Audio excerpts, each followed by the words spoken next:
All right, so what I want to do real quick is kind of re-go over some stuff, and then we're going to get back into the thing we just barely got into last time.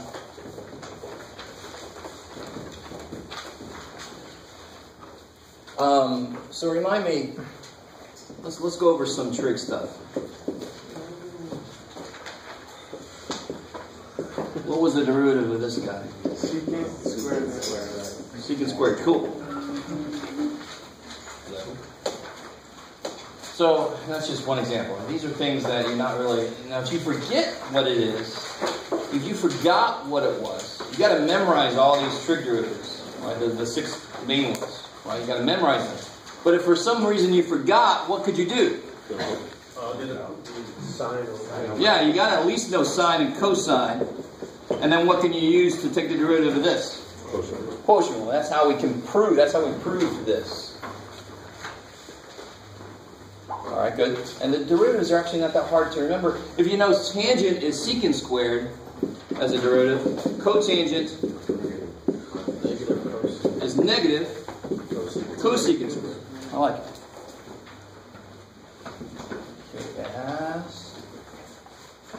Okay. All right, so that's that. Now let me marry that with. I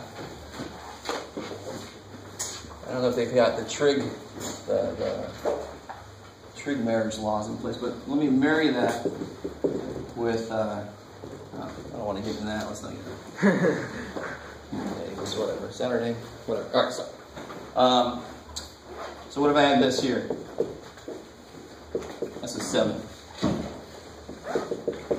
Changed my mind halfway through. So what would be derivative? Cosine of x squared minus 7x times 2x minus 7. All right, let's make sure everybody's with us. So it's the sine of something. The derivative of sine of anything starts off as cosine of that thing. But then the chain rule says, hey, to make it fair, give the inside a chance. So you get cosine. Let me put this out front. What do we get? 2x minus 7, right?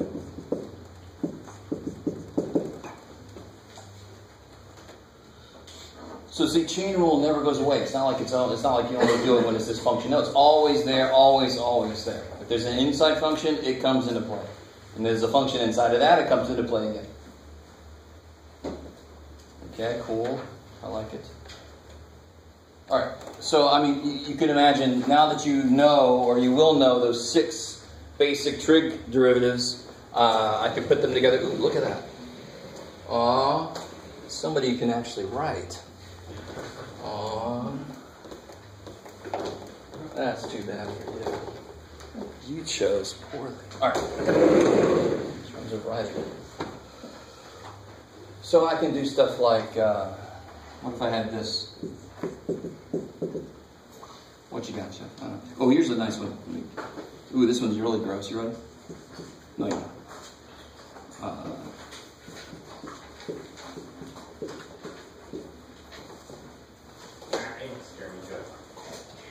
So that's a product rule, and then No. And so that's a quotient. It's a quotient. Inside the product. Primarily, it's the derivative of secant. So it's secant of x squared. Don't try it. Just try it. Take a minute and try it. Do it.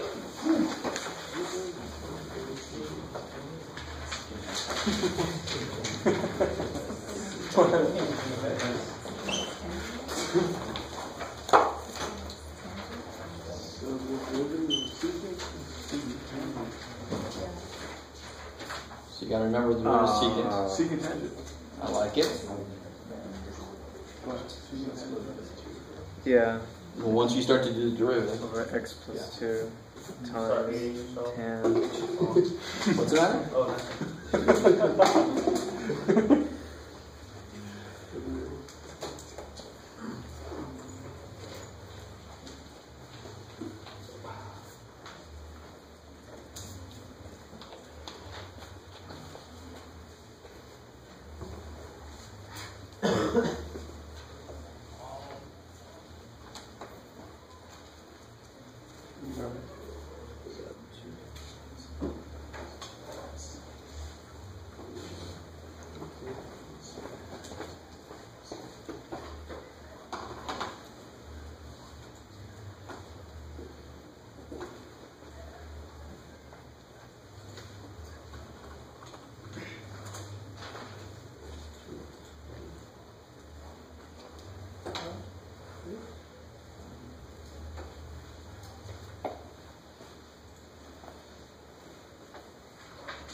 So, secant is kind of weird because it's the definition of its derivative involves writing two functions of whatever the hell it's of.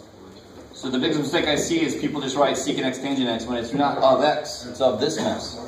So the derivative starts off as secant x squared over x plus 2 so that's the derivative of secant times quotient. yeah, the derivative of this thing which involves quotient rule. I like it.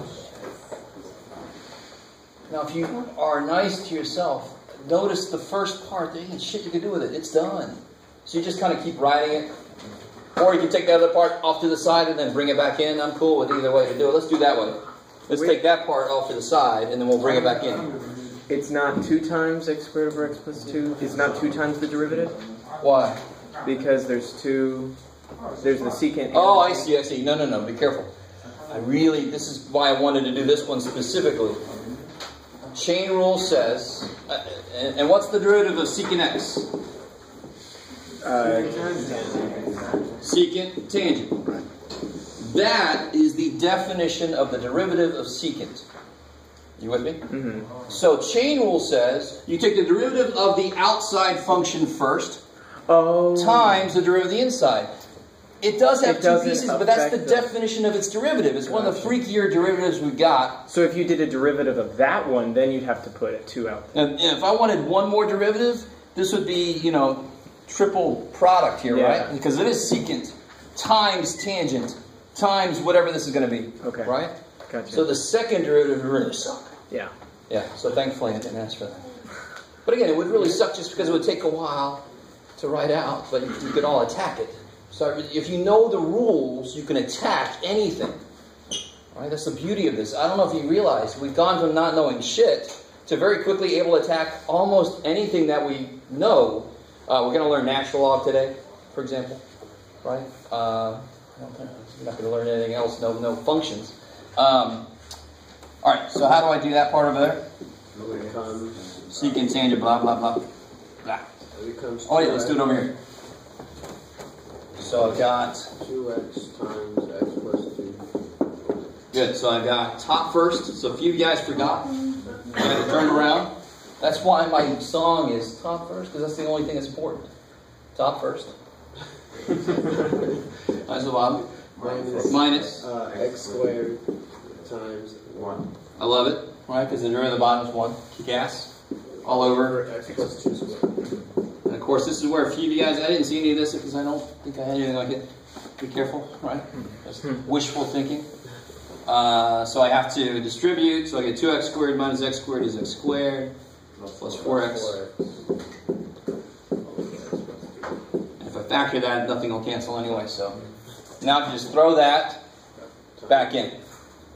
Times x squared plus 4x over x plus 2 squared. Is that fine with you? Totally. Nothing wrong with that. Do it, and then kind of take that over, draw a little arrow, something, say blah, blah, blah, and then bring it back in on the next line. There's not a damn thing wrong with that, because it gets a little unwieldy trying to keep track of things. So I don't want to have to rewrite. I didn't even want to write it twice. Do A over here. This is how lazy I am. Substitute it in. So I don't want to keep rewriting the secant tangent, secant tangent, secant tangent, secant tangent. It's like that part's already done. Just let it sit there for a minute until I get the other part done. Cool? Just trying to save you a little writing. The less I have to write, the better for everybody. Okay, cool. Let me think. What was it? There's one other thing I wanted to show you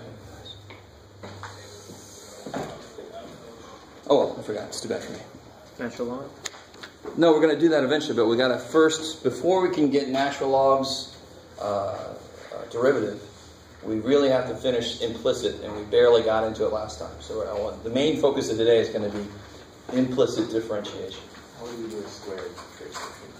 Oh, okay, good question. That's a really good question because I can remember, I think in the little study group. By the way, let me ask this. There's a study group that meets. I meet with them, so if you guys get together a study group, you can let me know where you're meeting or whatever. On Tuesday afternoons is when it is, and I can only have like half an hour at most. How many guys would be interested, could do like a Thursday after class? Oh, yeah. Okay, so what I'm going to do, I still have to look this up. I'm going to see if I can find a room that's free most of the Thursdays for the rest of the semester. I could put in a request to just have that for us. Right, I'm thinking maybe like an hour just to focus on homework questions or whatever else. Cool? Because I got some time on Thursdays. Except one Thursday a month I don't have time. But beyond that, 3 Thursdays a month I could do. All right? And I'll stick with the Tuesdays also if the other group wants to do that. Oh, sorry. So the question was, what if you had something like this? Let's just focus on, let's not make it any freakier than that. Can't you just Is it sign from something? That's 2. Yes, good. So, I think you just said this. Yeah. Really good idea. We know what, at some point in history, we decided to put the 2 in the middle of everything just because it's less writing. But when you're doing derivatives, you really want to write this out as to what this really means. It'll help you focus on what you got to do. Those mean the same thing, of course, right? No. Yes. Yeah. Okay, cool. And that makes it a lot more obvious as to how to handle it. So, that's what it was. The problem on that handout, the worksheet, sine cubed, was in there. No, it was like e to the 3 cosine of... No. I'm talking about the one that was 5th root of sine cubed. Oh. Yeah. So how would I take this derivative? 2 sine of x. Good. 2 sine x to the first times cosine. And who knows what 2 sine cosine is? It's a double angle? Oh shit. This is one you gotta know. I could throw this anytime I want to, on anything I want to, and you gotta know it. You come up and ask me, I'm like, too damn bad.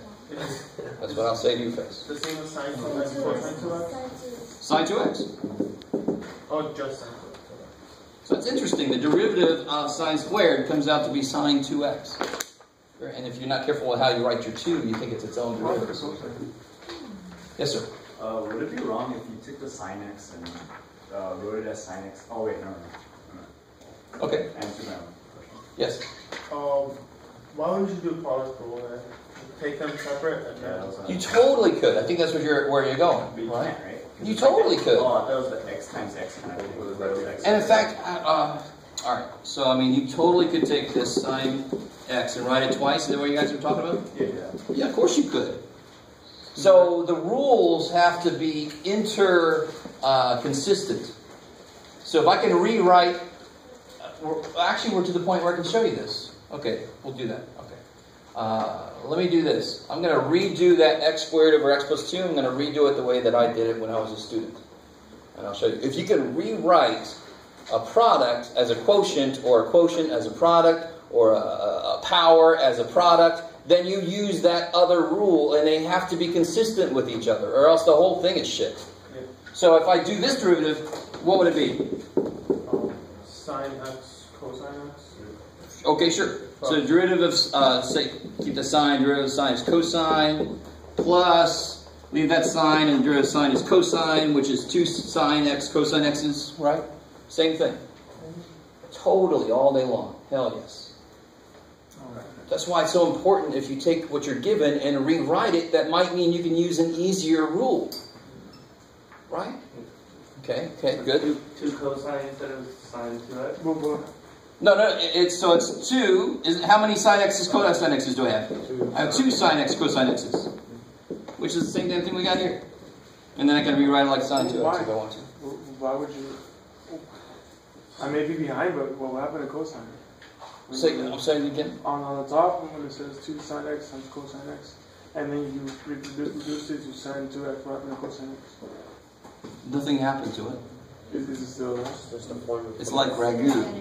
Where's that reference to it? It's in there.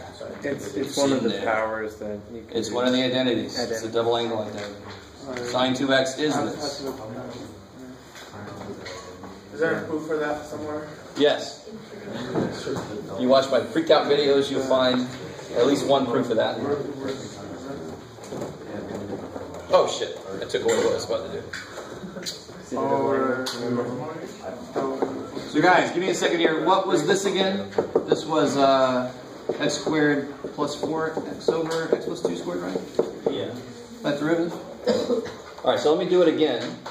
This is what I said before. I hated quotient rule when I first took calculus, and then later I realized that's not that big of a deal. But it's because my teacher didn't have a way to help us remember what came first. And then I came up with this amazing top first. But I always hated quotient rule because it's like, blah, blah, blah. So what I would always do, if I was asked this, I would just make it this. Right? So then what's this guy's derivative? Well, I got to use product rule now. Slightly easier rule. So it'll be 2x times x plus 2 negative 1. Right? Plus x squared. Now let's focus on this for a second. That guy's derivative, right? So this is 2x over x plus 2 plus, what happens here? Negative. Yeah, negative x plus 2 to negative 2 times the derivative inside is 1, kick ass. So you get 2x over x plus 2 plus x squared negative, let's just make that minus, over x plus 2 squared. And if I wanted to, I can get LCD and put them together. Right? And then you would end up at the same place up there. You guys see that? And that's what I was saying earlier about why the quotient rule, why does it have a minus in it, and otherwise it looks sort of like product rule? It's because of that. There's a negative power on the thing, because it's on the bottom. That's why there's a minus in the quotient rule. So when you, which part should be negative? When you do the derivative of the bottom, because it's the one with a negative power on it. And then the rule is easy to remember. I don't need, if you like this song, you can use this song, I don't care. But I don't need the damn song, because you just understand why it makes sense. Okay. Alright, cool. So, let's get back into implicit, and then I have a little handout we're going to work on. We'll do it before we leave. We'll see what all the answers are. So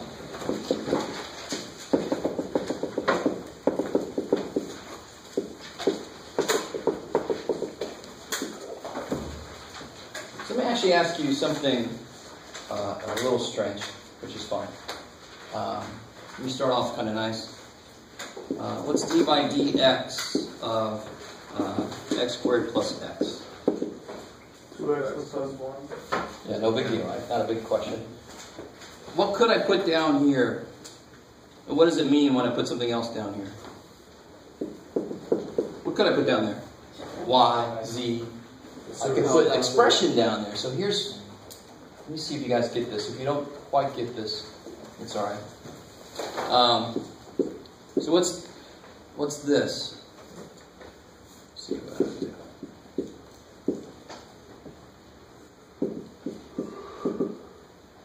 Just 2. Yeah, because then it's like d by dx of 2x, right? So what you can do here is you can actually write this as d by du of 2u, and that would just be 2. I like it. Kick ass. I like it. All right. And that's a little side note, because this comes up every now and again where we can take the derivative with respect to not just a variable, we can take the derivative with respect to an expression of a variable. This comes up every now and again in calculus. Yes, sir? So basically you can just pretend x squared is an x. Yeah, it's now my x squared is my variable. It's the same. Yeah. X squared and x squared. Exactly. I like it. Cool. And so this u sub just makes it really in your face. And the whole idea of u sub becomes really huge. I don't know, how many guys have ever used u substitution before? Normally you use it on factoring to make it look easier. When there's a repeated ugly thing, just put a u in its place. Alright? Okay. So we'll actually use that same thing in calculus a few times. Anyway, I just wanted to say that because it was in my brain the other day. So let's come back to implicit differentiation. So the whole idea with implicit is normally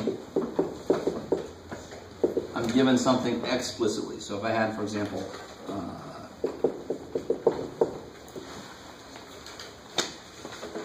I like this example. It's perfect. So what's this guy's derivative? 3 times x squared plus 4 to the 2. Good. So something cubed, the 3 comes down, it goes to the second power, is down by 1, times the derivative inside, kick ass. So 6x, x squared plus 4 squared. This, be really specific for me, what exactly was that? The derivative of the inside. Derivative of the inside, I like it. So like d inside dx, right? Is that, let me just stop there for a second. Is that cool? So sort of pseudo math there, but what the hell, we're just talking concepts. All right. So now, if instead I had this, I want to write this. Let me just I could have written this in space and just put a prime on it. So what if I had y cubed and I wanted its derivative? To respect of that? And let me be more specific. So I want d by dx. 3y squared, 3y dx. And what is it understood, before we run into this, I know that y itself is Variable. y itself is a function of x, right? So this is kind of nifty. This is sort of related to that u sub thing I just talked about. So how do you take the derivative of anything to the third power? 3y squared. Yeah, the 3 comes down, the thing goes to the second power, but then, yeah, the inside function was y, so it gets a turn. Kick ass, right? Now, how does that match up with what we just did? What if y is x squared plus 4? What's dy dx? Equals 2x. So if I put that there and that there, I get that. He's not there. Man, oh man. Right? So implicit differentiation, in a way, is sort of a more general way to look at these rules we've learned. Right? The derivative of the inside function, well, if the inside function is like y, and they just didn't tell me what y is. Oh, if y was x squared plus 4, it would look like this. Right? If y was something else, I could figure out what it would look like. But everything would have this form to it. It's kind of nifty. That's the form. Anything you let y equal, it will be in this form. Of course it will, because that's the chain rule. Yeah. So for the 3y squared times dy over dx, can you change dy dx to y prime? Oh, sure. Yeah. So d by dx notation is really good for more things. Prime is nice if you're just doing quick, simple, all you want is the derivative, real quick, nothing big. D by dx notation is really good for units, for keeping track, especially when you start doing multivariables, which you guys, maybe not all of you will do. Okay, so let's talk about that. That's just the idea behind it. So let's try one for real.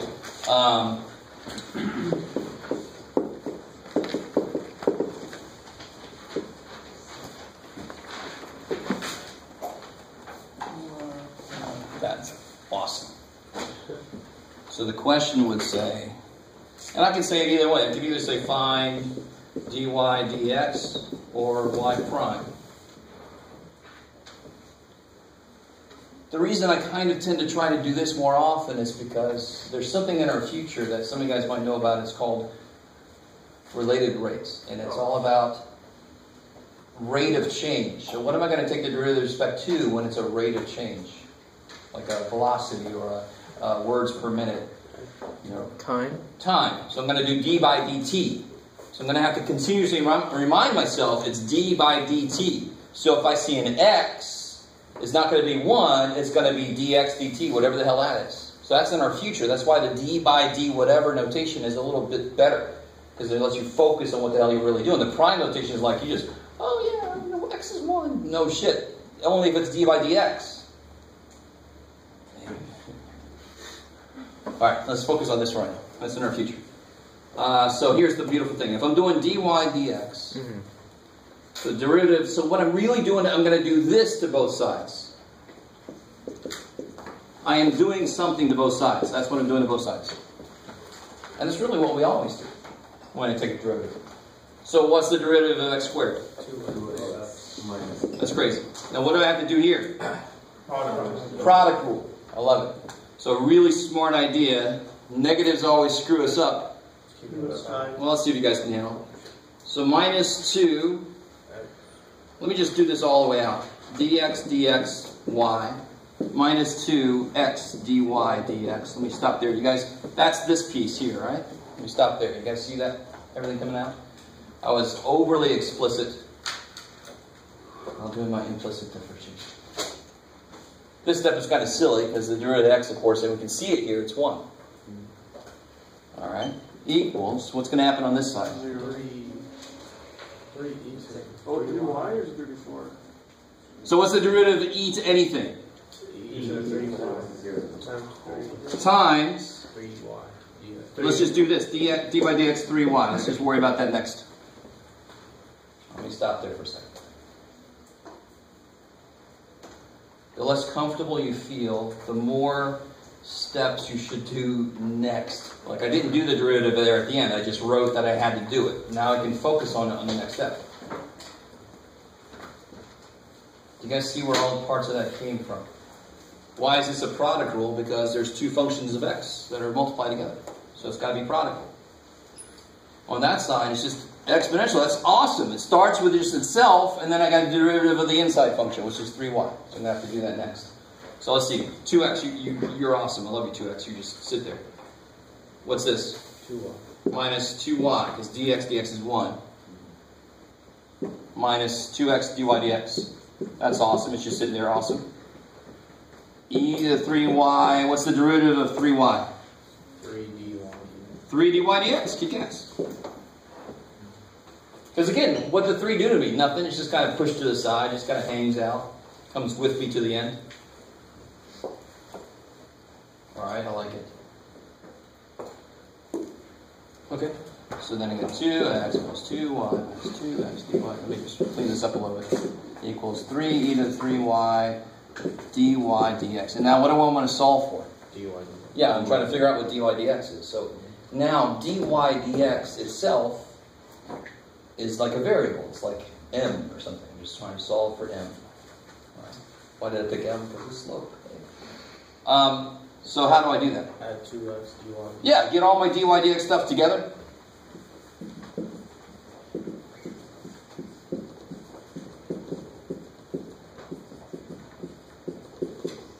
So we just added this piece over to the other side because it's got a dy dx on it. Let me take it up here.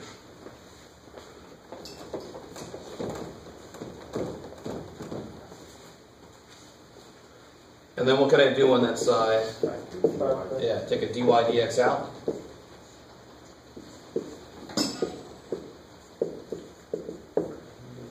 And then finally, this almost always happens. You're going to have possibly several terms that have dy dx on them.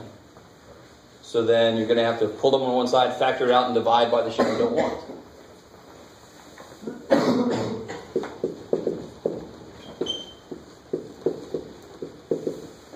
So you get dy dx equals 2x minus 2y over 3e to the 3y plus 2x.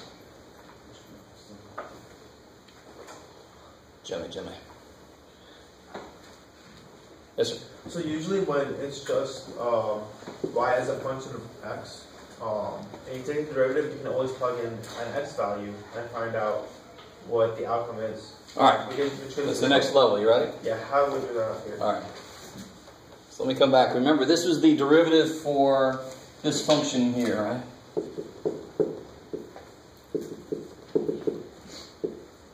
Now, a really good question would be, do I always have to implicitly differentiate what they give me? Well, no. If I can solve for y, do I have to do implicit differentiation? No. Now, if any of you are able to solve that for y correctly, I will give you some money. Right? That's a challenge. Do it. Go Wolfram Alpha that bad boy. See what happens. It's going to tell you, you ain't getting no money. It's basically what it's going to say. You can't get y by itself. You can't. Because here y is stuck in the e, and here y is stuck in here, and if you try to ln both sides, now that's going to be stuck in an ln. There's just no way to kind of get it by itself. You guys kind of with me? So if you try to graph this in your graphing calculator, what's your graphing calculator going to do? No. Right? So, and really the immediate thing is, notice, what does this slope depend on? That's a weird question for me to ask, but what does it depend on? Values of what? X and y. X and y. Right? And I always have both. I always have a point. I have to talk about a point that I'm interested in for the tangent line, right? So I always have x and y values, but normally, up till now, our functions, our f prime, has always just had x in it. You guys with me? So if all I wanted to know was the slope, I didn't even have to know what the y value was. But here, if I want to know the slope, I need both of them, right? So do you plug in x into the original equation and then... Well, here's the problem. This is easy to work with. No. So what I would do, let's see if we can make a point up real quick. If I make y 0, why would I do that? Because this is just freaking 1, right? And this is 0. I'll get x squared equals 1. So then I can put 1 or a negative 1 here. All right, let me, you guys, all right, let me stop there for a second. Because we're not used to working with functions that look like this. Is that a correct statement? Mm-hmm. You're all like, hell yeah, and now we're doing really weird shit with stuff that we're not used to, man. I'm like, all right, I'm sorry. So, implicit differentiation does not require you to really be able to work a lot with these. I cannot ask you to graph this. That would be so incredibly evil of me. Because it was not easy just to get this one damn point. So how can you get several points and really know where it's going? It's going to be, so, what? I'm going to try to have Wolfram Alpha plot it for us actually here in a minute. But how do I get the slope here? You just plug in a value. Yeah, so the official way you can say it is like this. dy dx at 1, 0 would be 2 minus 0, right? Also, Over 1 plus... Over over 2. Oh, 3. 3 2. plus 2. So it's 2/5. At that point, somehow on the graph of this, this thing, the derivative is 2/5. How did you get the x squared minus 2xy is equal to 3y now?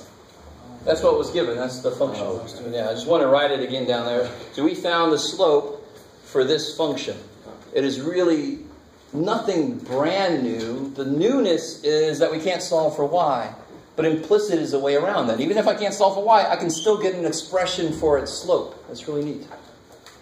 So let me see if Wolfram Alpha can graph this thing. So this Should be able to. And then we'll try to see if we can verify at that point. Does it look like it's at least positive and maybe 2/5? What we got? What was it? 2xy equals e to the 3y. Let's see what happens. I'll see what happens. You guys can just wait. That's interesting. I like that.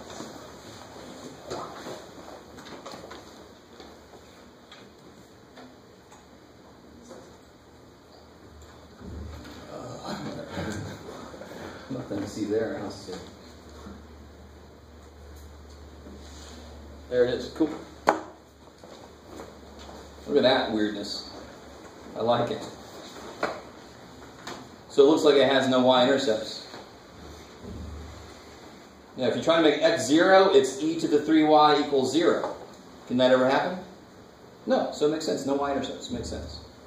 All right, so where's our point? We're using the point 1, 0. And sure enough, it looks, at least it's positive, right? And that's 0, 1, that's like, it looks like it goes up 2.5. yeah, like half over 1. And, you know, it's just a rough estimation. 2/5 is like 0.4, and then we got 0.5 from eyeballing it. That looks pretty good. You guys see what's going on here. So hopefully you understand that every function you've ever plugged into your graphing calculator or looked at normally is just a small subset of all the possible functions. This semester, especially next semester, if you take Calc 2, you're going to do what I like to call spirograph functions. You're going to be able to see the functions behind. Has anybody ever seen the spirograph game? Where it's not a game, really. Has anybody ever seen that? The gears? Yeah. Right? Oh, you guys grew up in the wrong time period. Too much computerized bullshit nowadays. Well, actually, I say that. I'm going to look up the online spirograph. Yeah. App. Not app, I don't want an app. Get out of there. Let's see. I have one that I've used before. Hey, this is the one. Good gas. Let's see. How do you do? Woohoo! So, if you took Calc 2, you'd be able to get the function that gives you that. Anyway. Alright? So, in fact, you guys talked about Calc. You talked about parametric. Yeah, okay. So you've already seen some of this, but then you can do the calculus behind this too, once you have the function for it. All right. Neat shit.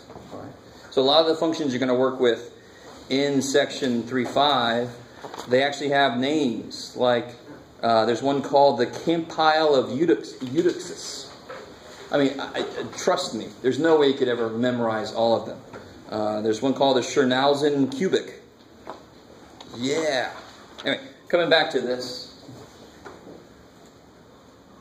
So if I got the tangent line to this point, using the 1, 0, using the slope, it would be a line that goes right there, touches it just like it's supposed to. So I can ask you for the tangent line equation for these things. So is it the tangent line y equals 2/5 over x minus 2/5? 2/5 x minus 2/5 sounds right. Yes. Cool. So it looks like the y-intercept would be, come down here. Yeah, it looks like maybe 2/5. Cool. I like it.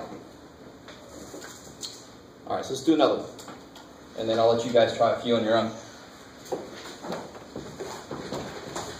Oh, let's do one. All right, let's take a step back. Let's do one that you can actually solve for y, but we won't. And then we will. And we'll see if they come out the same. If they don't, we can throw this section out. You're like, please. Please, please. Let's see, what should I use? Oh, yeah, okay. So what if I had...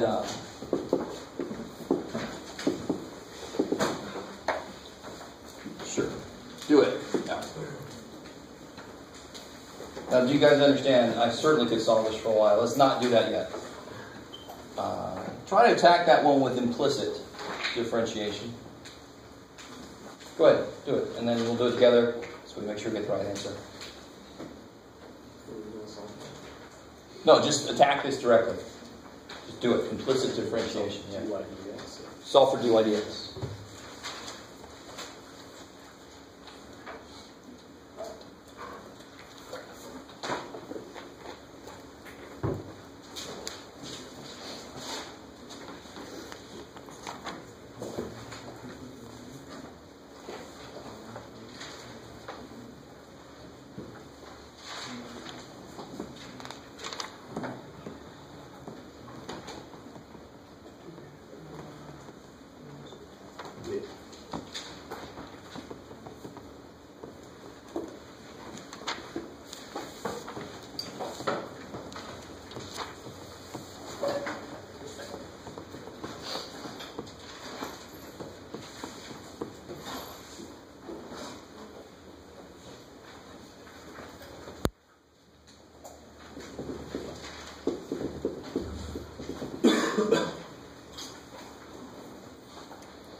This one shouldn't be too bad because it's only got one term with dy dx in it.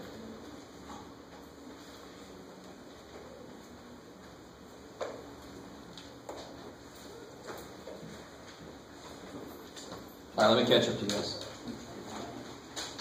Y cubed.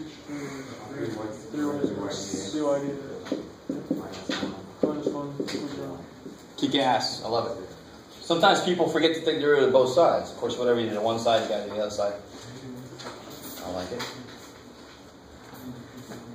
So to solve for this, add 1, divide by this mess. Is that cool? All right, that's interesting. Now, how do I solve this for y?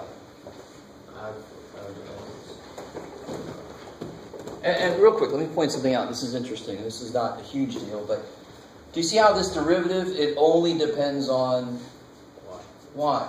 So whatever the slope is of this function, it stays the same if you just change x. So if you have y is 2 and x is 3, there's a slope. If you go to y is 2, x is 4, it's the same slope. It's very interesting. And if you take differential equations someday, you'll get a lot deeper into what I just said. All right. That's enough of that for right now. How do you solve this for y? Add x both sides. Alright, so there it is, right? Okay, and you can, it's invertible, or you can solve because it's a cube, it's not a square. If it was an even power, I'd be screwed, right? To some degree. So what's a better way to write that for differentiation? X plus 1 to 1/3. Kick ass. And no, that can't distribute. Please don't do that. Quickest way to make me cry. So then here, what's dy dx? 1/3 times X plus 1 You're coming through. to the negative 2/3. Kick ass times 1, because the derivative inside is just 1.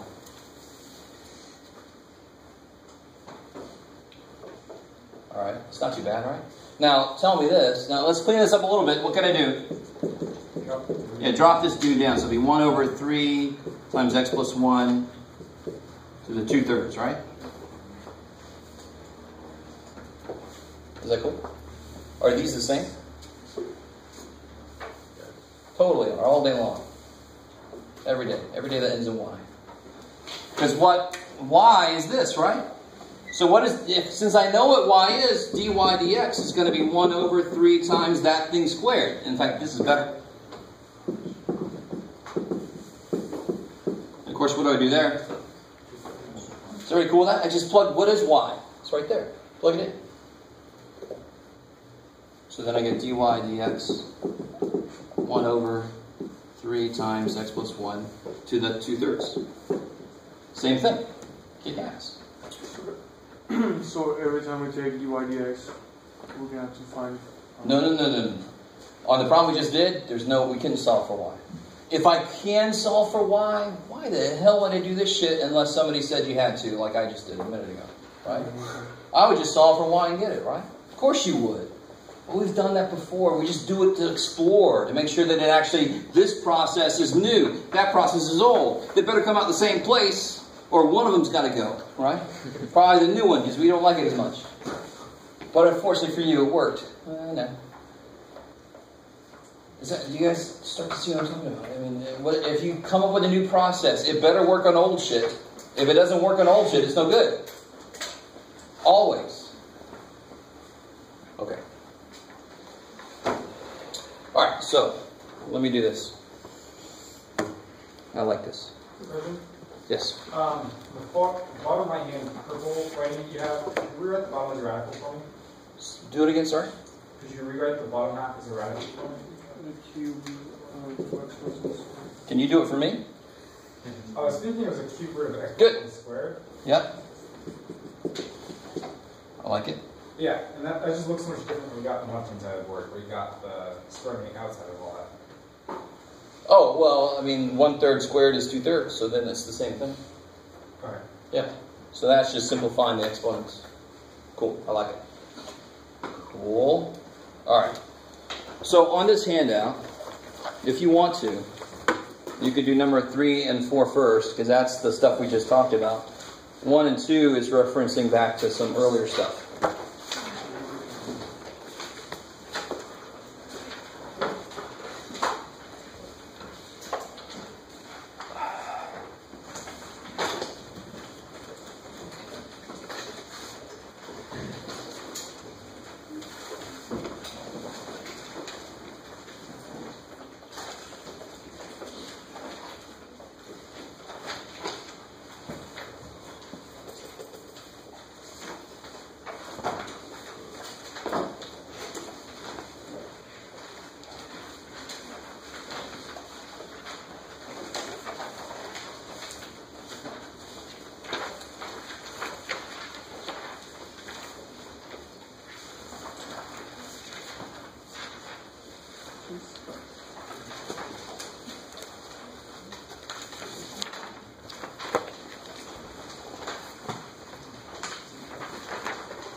Definitely feel free to work